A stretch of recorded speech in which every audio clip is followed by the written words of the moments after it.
Hello and welcome, everyone. My name is Megan Lebeda, and I am a program manager here at Corporate Training. Thank you for joining us for the May webinar.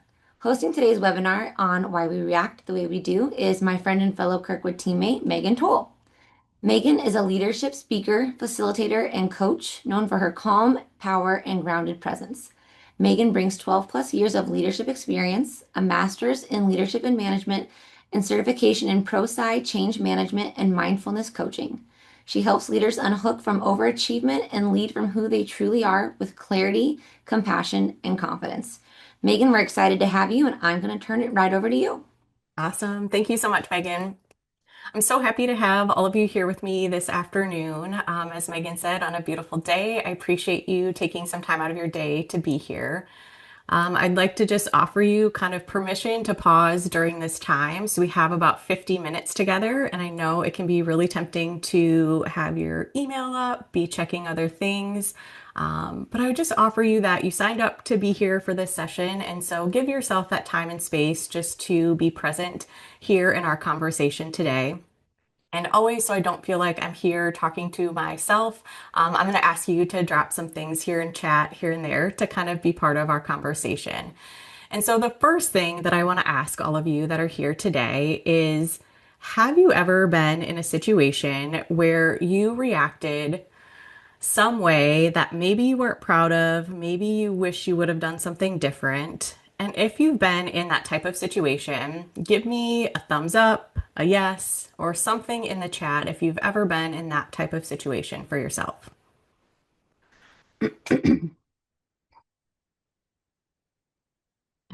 Lots and lots of yeses.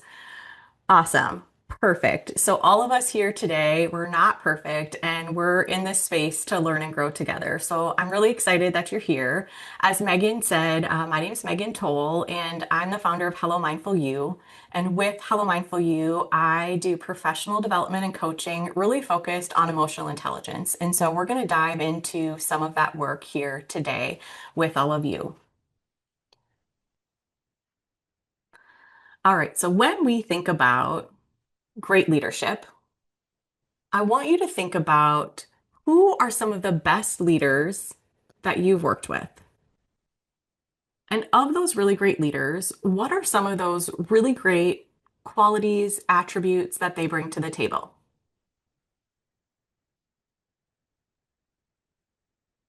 And then pick your top one that's coming to mind for whatever leader came up for you right now and drop it in the chat in just a couple words. What sticks out for you in one of the best leaders you've worked with?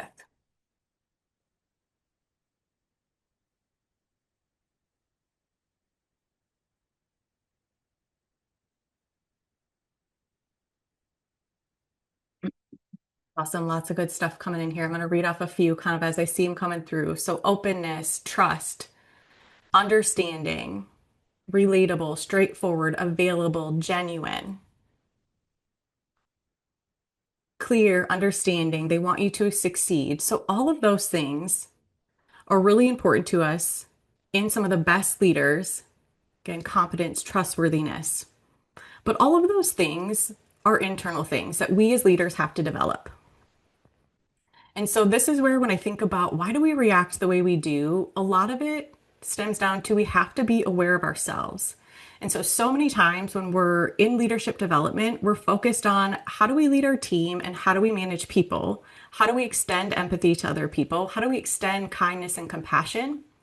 But oftentimes we forget about ourselves as leaders. Everything that you guys are talking about here in the chat describes amazing leaders, but we have to tap into that power for ourselves.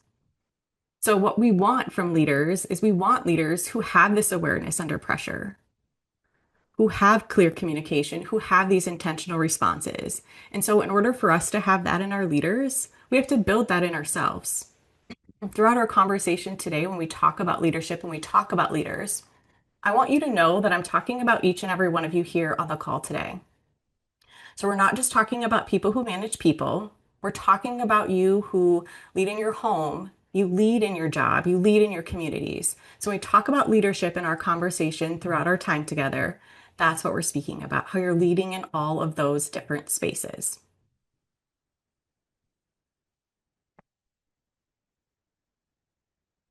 All right, so we know these things are really important to us to develop these skills as leaders, but how do we actually do that? Our lives are really busy, work's busy, stress is demanding, all of these things, right? Well, so I think this is where we can tap into the power of mindfulness. So, the definition of mindfulness is paying attention on purpose in the present moment, non judgmentally. And so you might be thinking, okay, Megan, like I don't have hours to practice mindfulness, to meditate, whatever you might be asking us to do. And I agree, I also don't. So I'm going to share a little bit of my experience with mindfulness and kind of my journey of how I got where I'm at today. So for me, I also told myself all of those things. I'm too busy. I don't have enough time. I historically have identified as a high achiever, a people pleaser, always looking out for other people and putting myself last. And in so many ways, that has helped me get to where I am today in my career and in my life.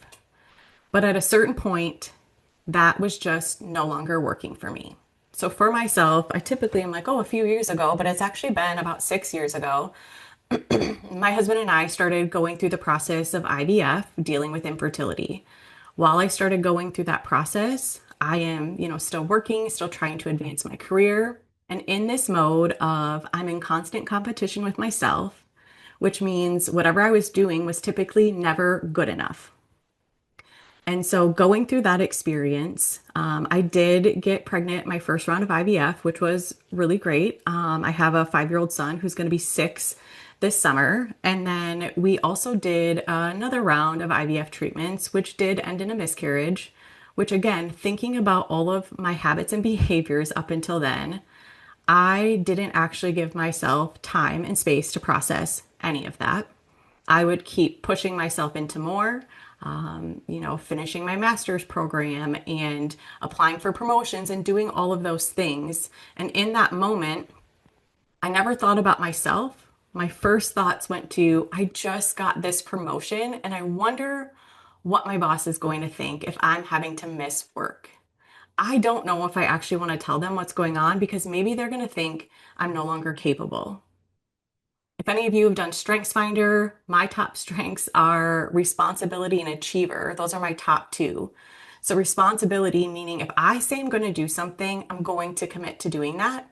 And that achiever, that constant competition with myself, those two things that drove me for so long also end up being like the detriment to me, my physical and mental health. And so going through that experience, navigating miscarriage, and then going through IVF again, where I got pregnant with my daughter, Ellie, who's now 3, really just showed me that my way of moving through life, of pushing myself and not giving myself space or any sort of grace, it just wasn't going to continue to work for me. But all of those things that I experienced still kind of weren't enough to push me over the edge to be like, you have to stop and find a different way forward. So, kind of the final straw for me was when I was pregnant with my daughter, Ellie. I was diagnosed with Crohn's disease. I was in my 3rd trimester with her. So, when I received the diagnosis, everything went pretty quick because it was very much like for my health, the health of the baby, we needed to start a treatment plan right away. And so thankfully in that situation, the medication I started on worked right away for me, which was amazing. And I delivered a healthy baby girl, and all of that was wonderful. About a year after I had Ellie, I started having a lot of joint pain, which I assumed was related to my Crohn's disease. And so for me, I was like, oh man, here we go again. Like, this is just how life is going to be. Well, what I learned is that I had developed drug induced lupus from the medication I was on.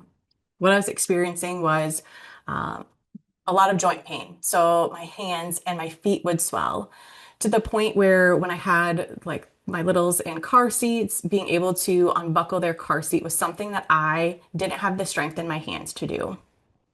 I remember going to the water park that summer and we had rented like a cabana space with all of our family. And every time I had to go up and down those stairs because of like the pain in my knees and my feet, I wasn't sure if I was going to be able to do it by myself. So that was a really tough time for me, all while navigating a lot of big things happening in my career and in my job at that point in time. I was managing one of our accreditation visits at the college, and again, holding myself to this really high expectation that honestly was incredibly unrealistic. And so in that moment, I realized I have to find a different way to show up for myself. And when I think about mindfulness, the biggest thing for me has been this non judgment piece. I needed to stop judging myself, holding myself to unrealistic expectations, and give myself the grace that I gave other people. And so mindfulness means a lot of different things to a lot of people. And in our space today, what I really want you to take away is mindfulness means noticing. It really means noticing your thoughts, your feelings, your behaviors, and then choosing how you want to respond from there. So, as we think about mindfulness, for me, kind of my first approach and the most probably impactful thing for me was when I talk about that joint pain. It took probably about a year after transitioning medications to have that go away. But what I found is that I still really felt like I was kind of in this state of chronic pain, even though some of that had gone away.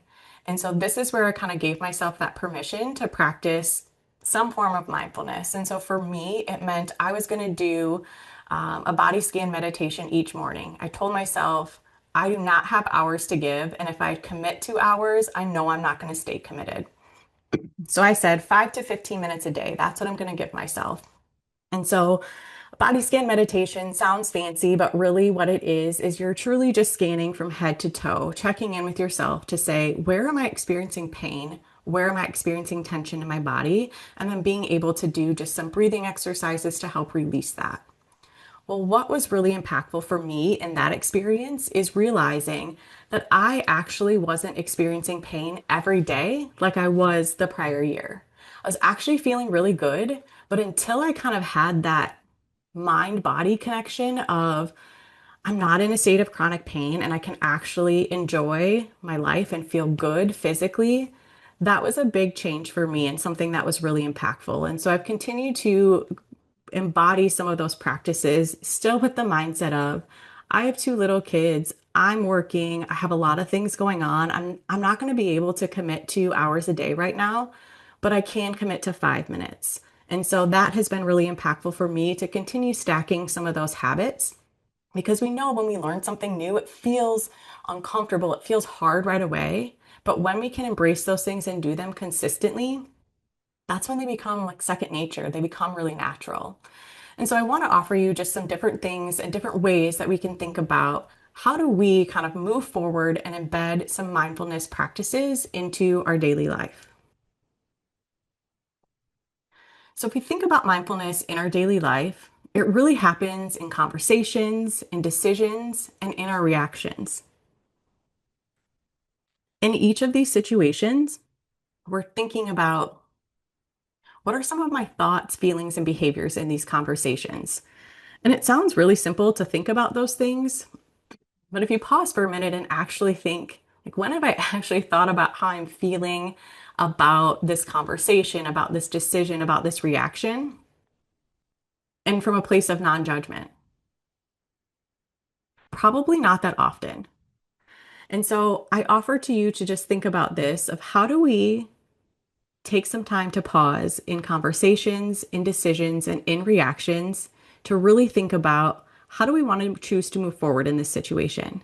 You don't have to have some big life event experience that, I kind of talked about of just kind of almost like hitting this bottom and then saying, I don't want to do this anymore. My goal in sharing about this work is so you don't have to experience that. You don't have to be struggling or be feeling a certain way in order to take better care of yourself, in order to pour into yourself as a human being, as a leader in any of those spaces. And I think the more we can create some conversation about taking care of ourselves as a whole person, the more we can continue to move things forward when we talk about organizational culture, when we talk about burnout for our employees, when we talk about employee retention, integrating a lot of this work into some daily practices and kind of removing that stigma around some of what we're talking about today really helps us move forward as organizations and honestly just as a society in whole. But again, noticing these things is our first step. As Megan mentioned, my background is in change management. And so what we know about change is the first step is awareness. We can't change what we're not aware of. And so we have to have this awareness of how are we showing up for ourselves today? How are we reacting in certain situations, in those conversations, and in those decisions? So I want you to think about maybe a current situation at work or in your personal life that you're navigating.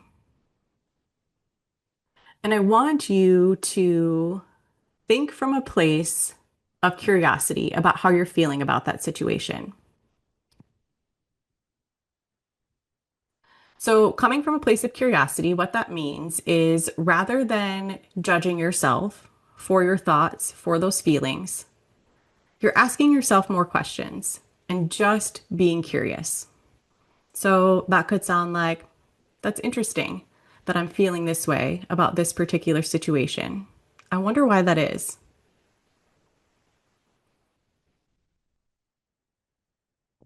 So, take some time and think about that.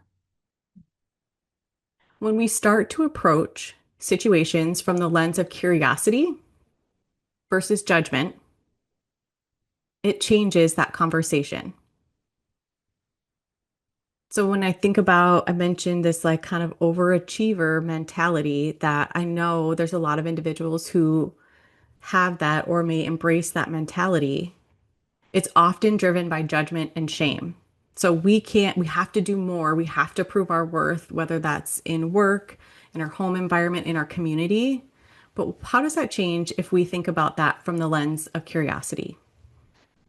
I often talk about when we notice something, what's the first thing we want to do?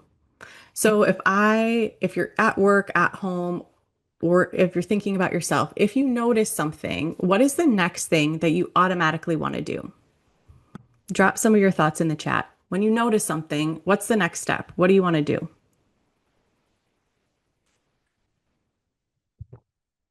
Yes, we want to fix it. Absolutely. Which is kind of like what we're taught to do often in the workplace. And sometimes it makes sense. We notice a problem, we find a solution. What happens when we're doing this to ourselves is we notice something and we want to fix it. We're judging ourselves and we're shaming ourselves for feeling that way. And I spent a lot of time in that space. I never wanted to feel my feelings. So sometimes I think because I do this work in particular, people assume that it's always been easy for me to talk about my feelings, talk about some of the things I share about, and it hasn't.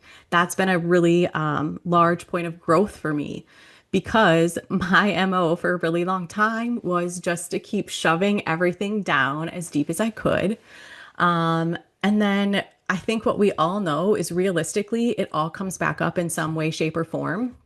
And so I've really had to take some time and think about how do I actually allow myself to feel some of the things that I'm feeling? How do I allow myself to be curious in these situations when I'm thinking about, why did I feel defensive in this situation? What is that? What's happening in me?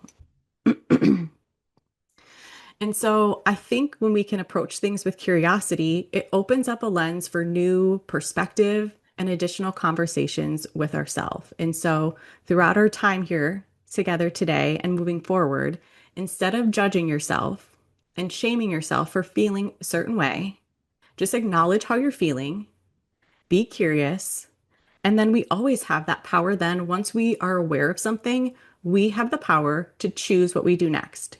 We have the power to choose how we want to respond next. So, really tapping into this idea of why do we react the way we do?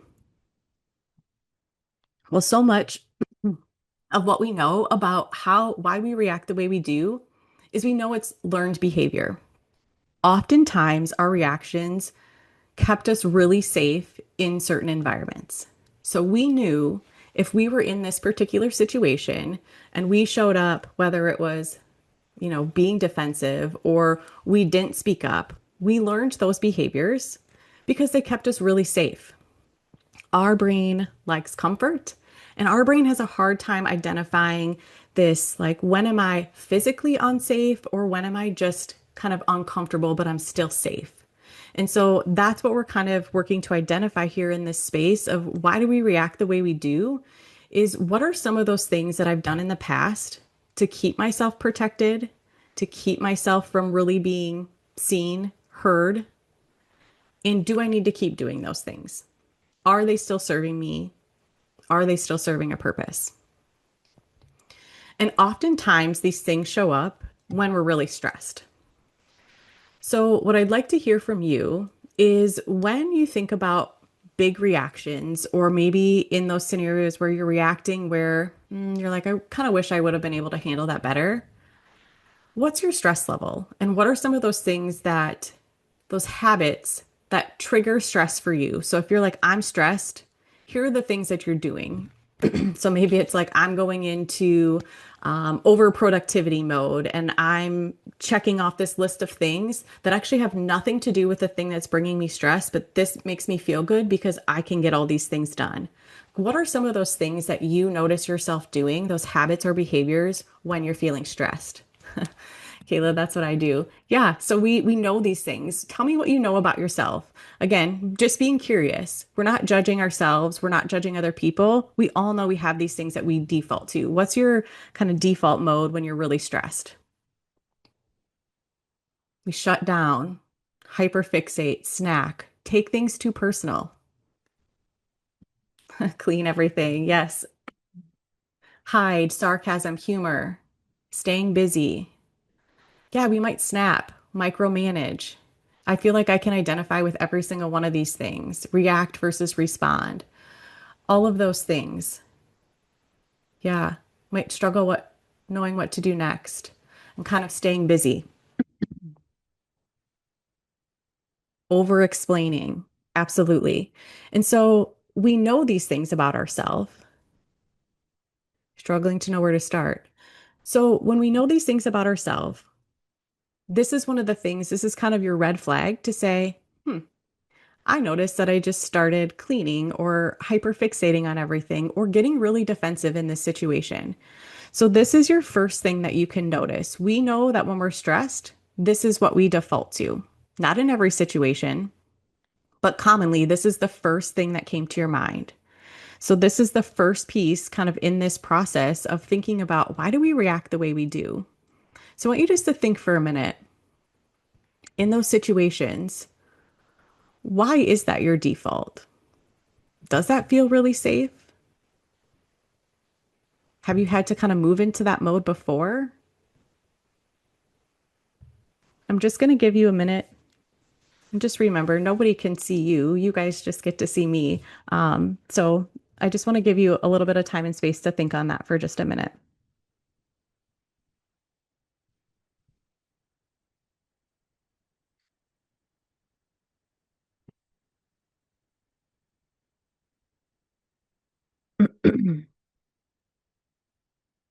And what I would add to this conversation as you're thinking about this is oftentimes in the situations when we feel like we're reacting or we're feeling like I saw defensiveness in here a lot.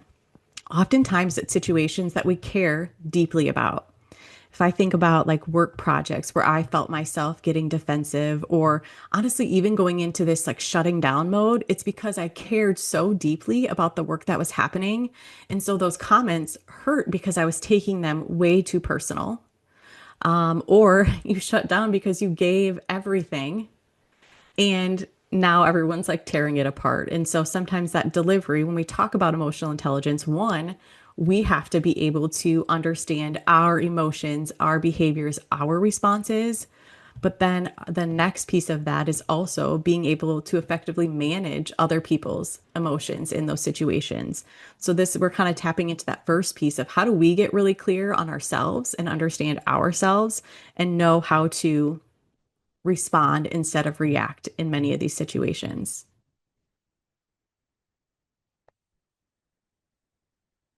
Yeah, Kayla, thanks for sharing that again too. So let's think about kind of what I like to call this reaction loop. So we know that typically there's some sort of event that causes us to react. Oftentimes, when we're thinking about these situations, we're not going to like, I overreacted with too much excitement and too much happiness. We're typically defaulting to, like, I overreacted with anger, with sadness, some of those emotions that we typically put in more of that negative category, which I think what we know is that as human beings, we experience a wide range of emotions and all emotions are okay. And one thing that I would offer you is that when we think about emotions, if we can just allow ourselves to feel what we're feeling, emotions typically only stay within our body for about 90 seconds. So if you can handle that 90 seconds of sadness, anger, whatever that looks like for you, and just let it move through you, give yourself that time and space to pause, you're probably going to be able to respond with greater intention versus trying to act on that right away. So there's an event, we have these thoughts, emotions, and then we have this reaction. So if we think about feedback, so the event is someone gives us feedback. Maybe we like it, maybe we don't. We have these thoughts. So our thoughts can also be maybe stories we're telling ourselves. So say it's someone that we don't like in particular. So now we have this story we're telling ourselves that this person I don't like. So this is why they gave me this particular feedback. I feel angry. Therefore, my reaction is going to be getting defensive. So, a lot of the things you're experiencing can kind of be broken down into this reaction loop. So, I'll share an example that kind of gives us this full circle picture for myself. So, my example that I'll share with you is as I think about my Crohn's disease diagnosis. When I was diagnosed, I think about, okay, so the event is that diagnosis. The thoughts and the story I was telling myself were, well, one, this sucks.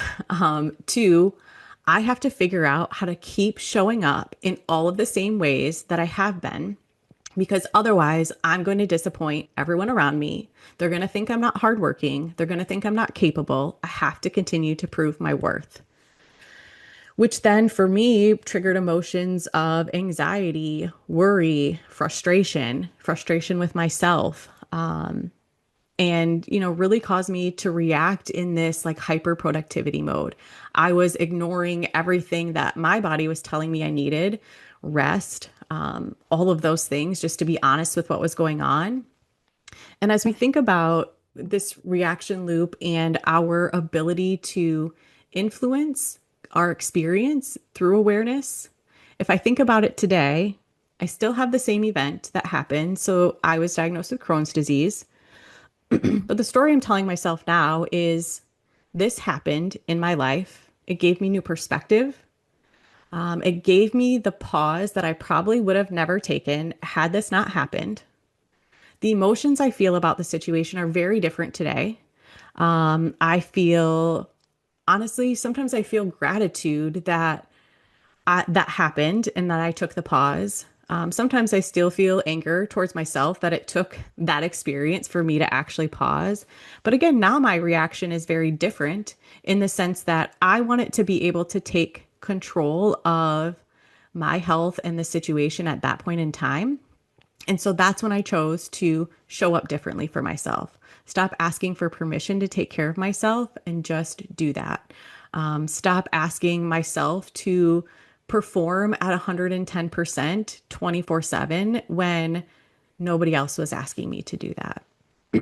And so as I think about these types of situations, oftentimes awareness doesn't change the situation itself, but awareness gives us a new lens in which we can look at that situation. And so, same situation, different responses.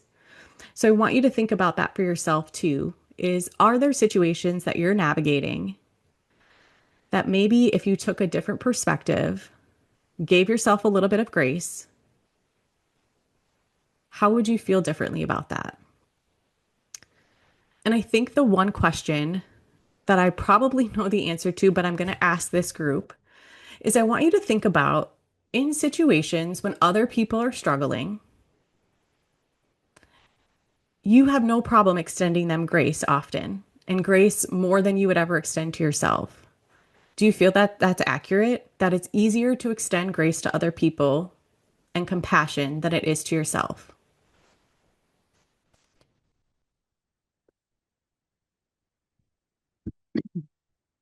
Yeah, I see 1,000%, right?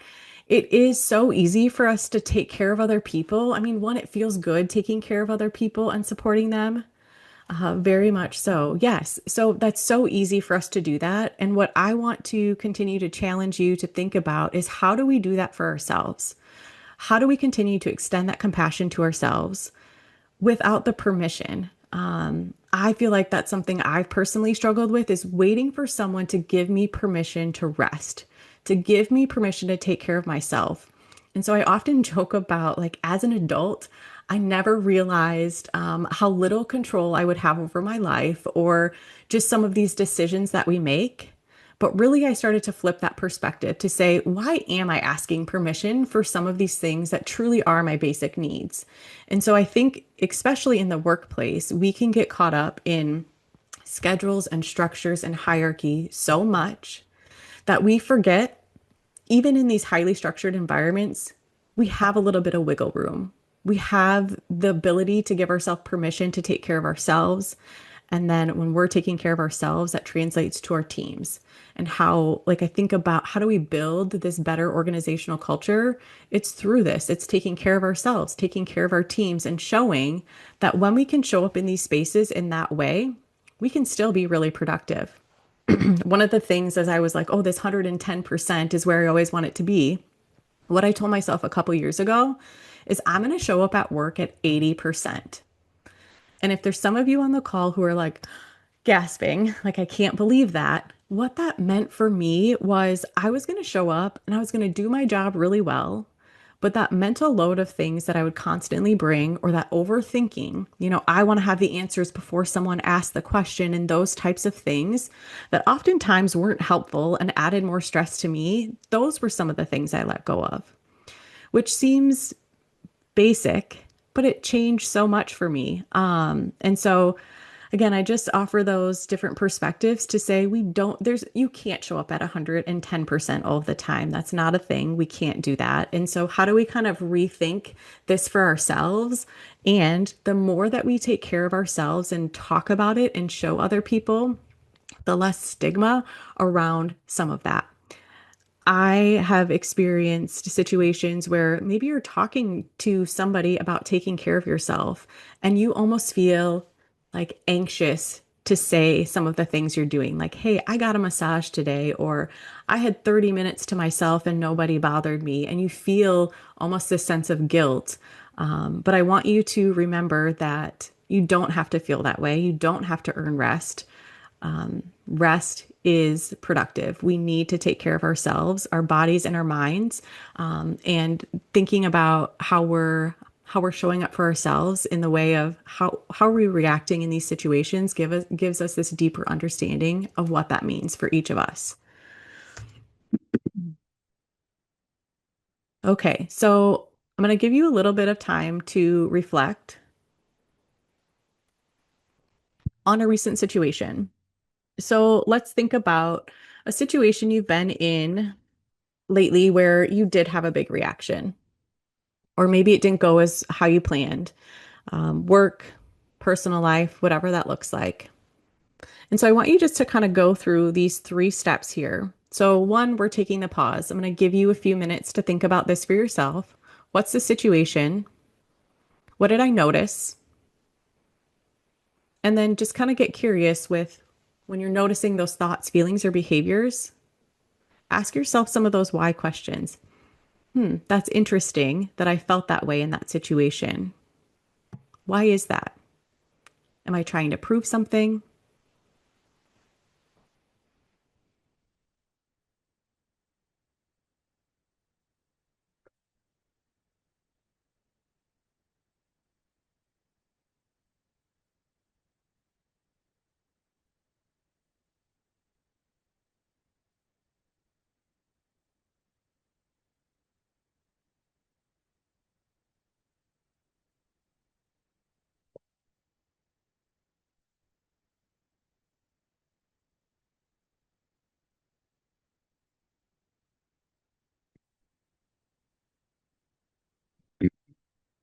As you get to the noticing piece, I'm curious, what are some of the thoughts, feelings, or behaviors that you're noticing in whatever situation you're thinking about? You don't have to type out the situation. Just kind of what are some of those main thoughts, feelings, or behaviors that are popping up for you as you think about your individual situation?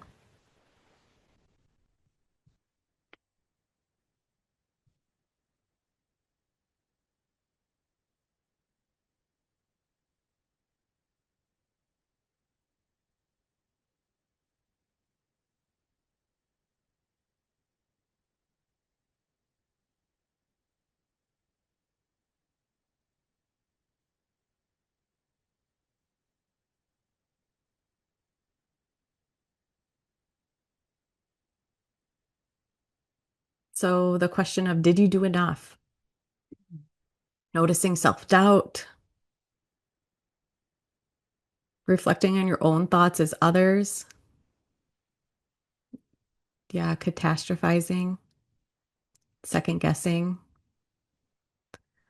Did I let someone down? People will think I'm stupid.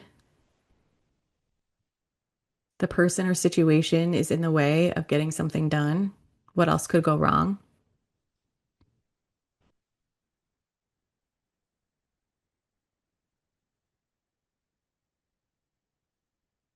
Yeah, absolutely. I think all of these things, the reason I like the chat or the reason I like to create some conversation around these things is oftentimes when we're thinking about these things or we're feeling these things, we think we're the only person experiencing them.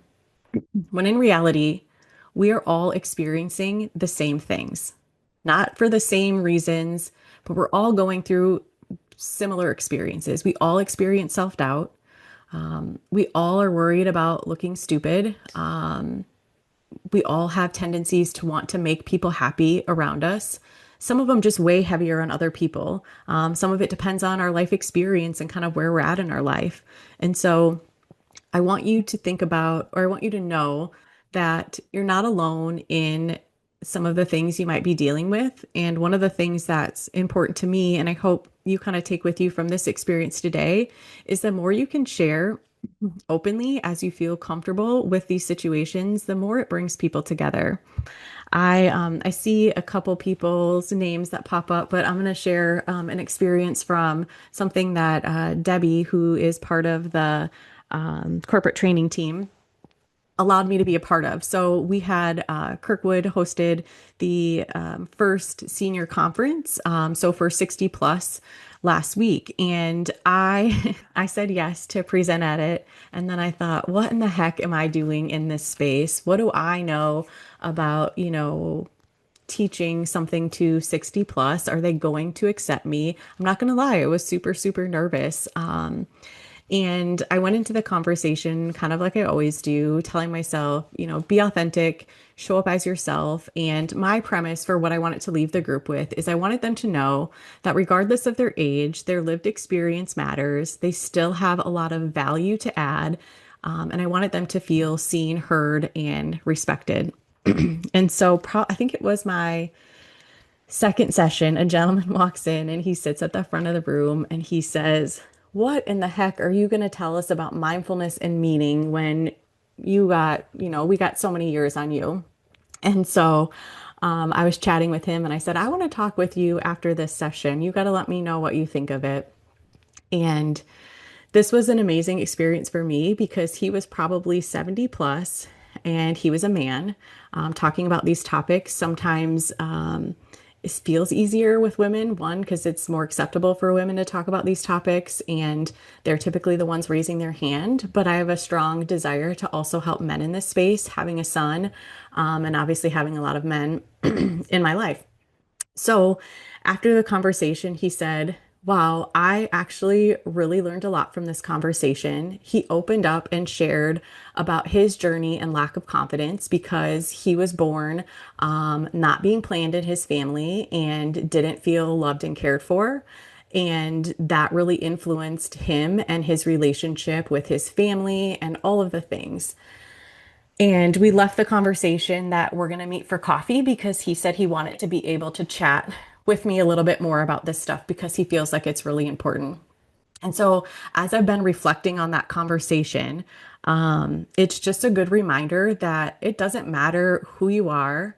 We all have unique experiences in life, and the more that we can create space to talk about those things, even in the workplace, can help us all grow together. So, I just had to share that story because as I was reflecting, I was like, man, that feels like a big kind of like breakthrough moment for him. And then just a good reminder to show up in spaces even when it feels uncomfortable and be open and be able to share because it can create some really great opportunities for connection. So now we know that awareness is kind of the powerhouse in creating kind of the next steps for us. So when we think about how do we create space to do some of these things?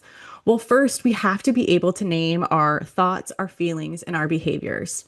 So once we can name something and put some context to it, it gives us the power to do something about it.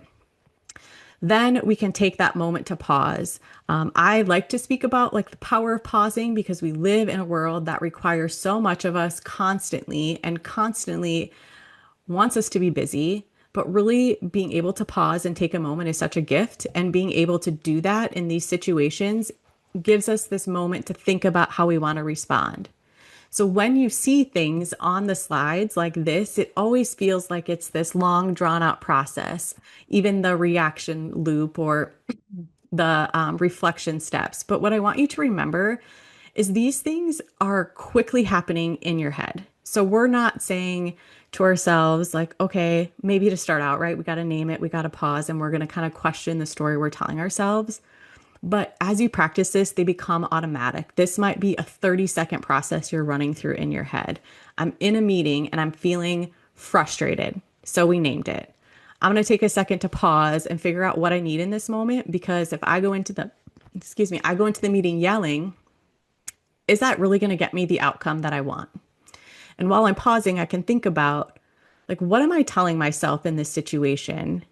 Are these people going to think I'm trying to do XYZ? Am I trying to prove myself? Do I feel like I have to come in as this authority figure because I'm brand new to the organization and I'm trying to prove that I deserve this position? Or whatever the scenario is. But these things don't have to be long.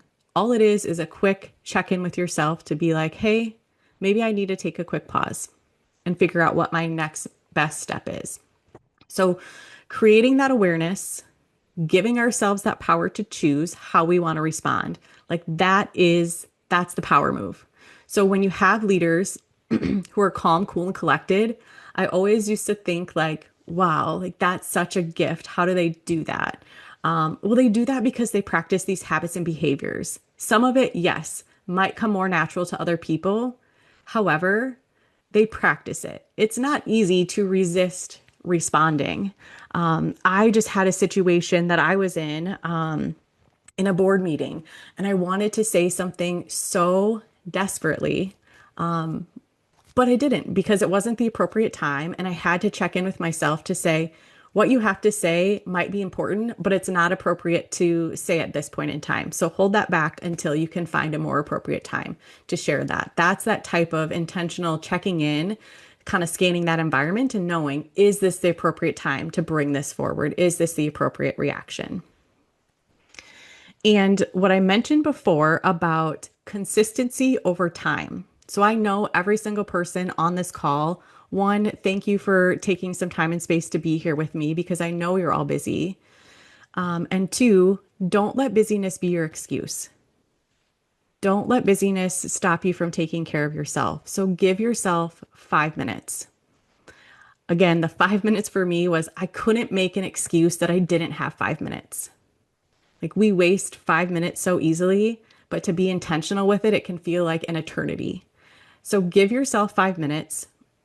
Maybe it's just kind of thinking through maybe the end of your day. Okay, how was my day? What were some of the ways that I showed up for myself? What are some of the ways that I didn't really like how I showed up? So now I'm going to get curious and think about why did I do that? Or how could that look different for my team if I would approach that a different way? Whatever that might be, but give yourself some of that time and just do it consistently. 5 minutes consistently is going to outweigh hours when you only do it once every couple months. And I want you to remember this is a practice. So if I can practice mindfulness, I know you can. I always say I have one of the busiest and loudest minds. And so when people would talk about mindfulness, I would say, I don't know, like I'm never going to be able to do that because I have a loud mind. But what I've realized is mindfulness isn't about clearing your mind. It's about noticing those thoughts and feelings. It's about noticing when your mind's wandering and just bringing it back to the present moment. So if you can practice noticing, you can practice mindfulness. And I had this kind of a, I don't know if it's a revelation, but as I was doing laundry over the weekend, I kind of equated this like concept of doing laundry and mindfulness in a similar way because, I'm not a huge fan of doing laundry. Maybe some of you love it. If you do, just drop that in the chat because maybe you can come over and help me as my laundry piles up. But when you think about that, like your goal when you're doing laundry is to like get everything done so it's done. And I felt like so accomplished when I got the pile of laundry done. And then and then I was like, man, now I have to shower. I'm going to put clothes in the empty hamper. And that feels so defeating, which is so ridiculous. But like, that's how our brains work, that it's like this all or nothing mindset. So if you can't clear your mind 100%, you're not good at mindfulness. But that's false. So you're good at mindfulness if you can start being aware and noticing, you've got the large part of it mastered for sure. So, again, that was just my like weekend comparison, and you get a glimpse in how my mind works and kind of associates those basic daily things with some of the things in terms of like mindfulness practice. So you don't have to be perfect. Show up, be consistent, do what works for you, and you'll see that change over time.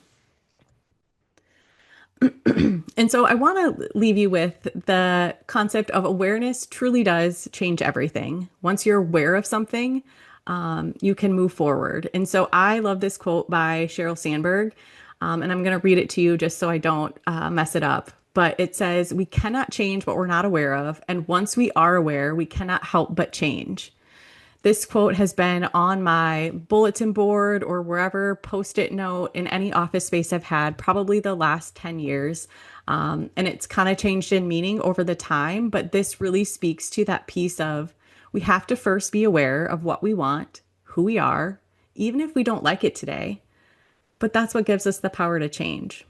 So thank you for being part of the situation. I see a few of you love laundry, a few of you know.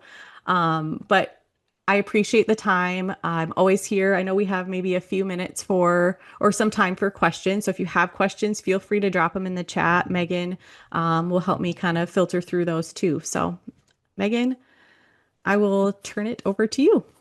Awesome. Thank you so much, Megan. It always feels weird thanking what feels like myself when I have someone on with my same name.